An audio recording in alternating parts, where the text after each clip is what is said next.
How to build emotional intimacy with my spouse.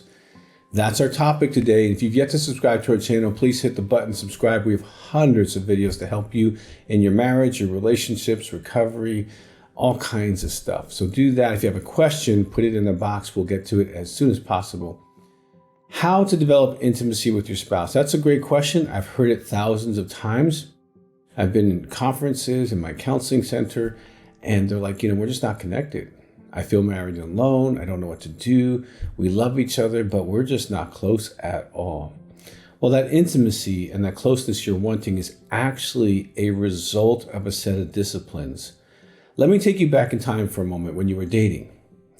And remember how close you felt, how in love you felt, how you wanted to be with each other, how you would talk on the phone for hours, and you would be connected and close and miss each other and ache for each other.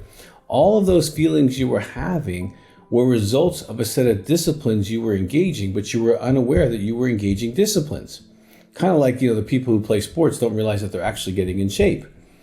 Now, when they stop playing sports, they stop getting in shape because the sports is what got them in shape. In the same way, the disciplines you had in dating were carrying you into that emotional state of intimacy. You stop the disciplines, you stop the intimacy. So many people, when they get married, and a pastor, a rabbi, or a priest says, I present to you husband and wife, they stop the disciplines of being lovers. And they go from relationship to functionship, bills getting paid, things getting done, kids getting picked up, and they lose the disciplines of relationship. So let me cover some of those with you and see if you can implement some of these and help you. I have a great book called Intimacy, a 100-Day Guide to Lasting Relationship. That book has changed people's lives, and you can easily have intimacy in 100 days. Some people struggle in the areas of sexual intimacy. For that, we have a book called Upgrade Your Sex Life. It is fantastic to explore how each other's made, each other's sexual expressions, how to have better sex, how to manage that, and how to have it for the rest of your life. So depending on what type of intimacy you're looking for, in this segment, we're going to be talking about really more the emotional intimacy and how those disciplines are important. The first thing I say to clients is, let's talk about dating. Dating is 3 or 4 hours of fun, okay? It is not running errands. It's not shopping unless both people agree, okay? And it's not talking about problems. Dating, how often are you going on dates? Because if you're not having time for dates, you already have a functionship and not a relationship. Because what you've said to yourself and to your spouse is, you're not worthy of my time. And if you both said that, you both have agreed to that your marriage is not worth time. Well, nothing gets better without time, energy, money, commitment, and consistency. So I want you to set up a date once a week or every other week. And if you're really poor, find another poor couple and they can watch your kids one week and you can watch their kids the next week. You need time where you're not mom and dad, you're not talking about problems, you're not talking about business. If you own a business together, you don't get to talk about business, and just enjoy each other, have fun. And I'm not talking about just going to a movie, do other things. Rotate responsibility. One date it's his date, he decides where he wants to go, how he wants to have fun, and you're his guest. The next day is her date, she decides how she wants to have fun, and you're her guest, and bounce that back and forth. Time is so important. So without dating, you're not going to have intimacy, okay? It's just not going to happen because you need to have some time to look at each other's eyes, hear each other's heart, hear each other's dreams, be friends again, and then jump back into all the responsibilities. Now, the next thing, and I'm going to share with you, if you email my office at heart2heart@xc.org, we'll give you a feelings list that has the feelings exercise guidelines at the top of it. Let me give you the rules for the exercise first. When you do this exercise, no examples about each other. When you do this, maintain eye contact. Look each other in the eye. So many couples don't even see each other anymore. And no feedback. We're not talking about what you shared. We're just hearing it. So at the top of the page, there's a whole list of feelings. It's I feel blank when. I first remember feeling blank when. And this is to get you to talk about your feelings in the present and in the past.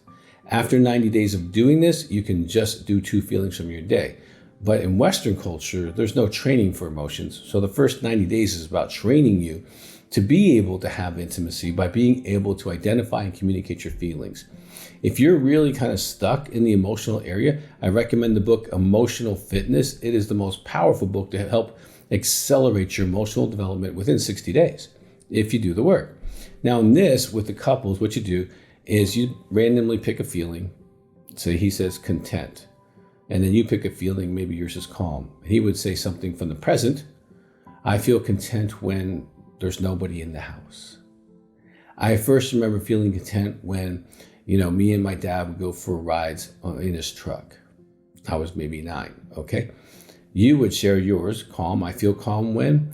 I feel calm when I get to be in the tub and just read a book and chill out.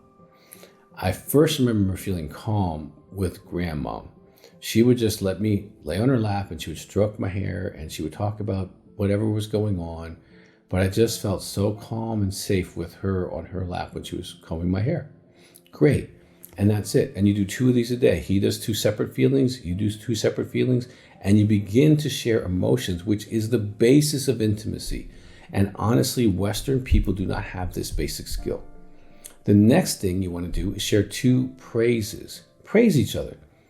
Something I really love, like, appreciate, or value about you. Now, what's important is when, let's suppose he's giving it to her, when she receives it in her heart, not her head, she says, thank you. Because sometimes you can be surrounded by praise, but you're not letting it in. And not letting it in is the problem. And some people have challenges with being able to say thank you. When a man says, you're beautiful, she goes, no, thank you. She gives a compliment to him, thank you. And then he gives another one to her, and she gives another one to him. So it's 2 feelings a day, 2 praises a day, and the last one is prayer. And it doesn't really matter what your spiritual or religious beliefs are, just pray together.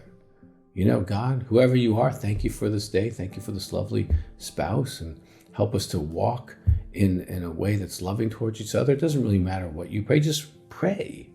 And then she prays out loud. Now these disciplines, okay, dating and doing what we call the dailies, 2 feelings, 2 praises, and prayer a day. That is a foundation to build intimacy, okay? I've been doing dailies for decades, and it's very, very important, and that you can do these every day.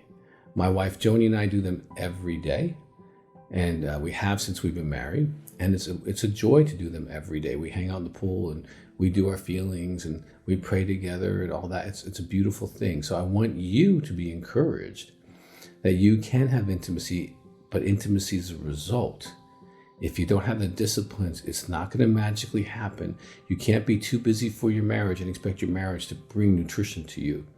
You need to invest in your marriage. Now, if you need professional help because there's issues going on and blocking you, call the Counseling Center, 719-278-3708. We've helped tens of thousands of people get better and have better intimacy and connection. And if you're really feeling married and alone, I would encourage you to go to the website intimacyanorexia.com, or take that term and put it back in YouTube and watch some of those videos. Because if that's what's going on, you're in significant pain because the other person is really not wanting intimacy, and you try and you try and you try and you get burned out trying. That's a whole nother issue. This conversation is just for the person who just kind of doesn't know how to get it done. But if someone's trying to avoid intimacy and they're causing pain with you, our book, Partner Betrayal Trauma, outlines the pain that a spouse goes through, and it's horrific, PTSD, depression, and so much more. So if it's severe, check out Intimacy Anorexia. If it's a situation where you're both willing to do what I'm asking you to do, well, you can have intimacy very quickly. And if you want more on that, Intimacy 100-Day Guide will be your best bet.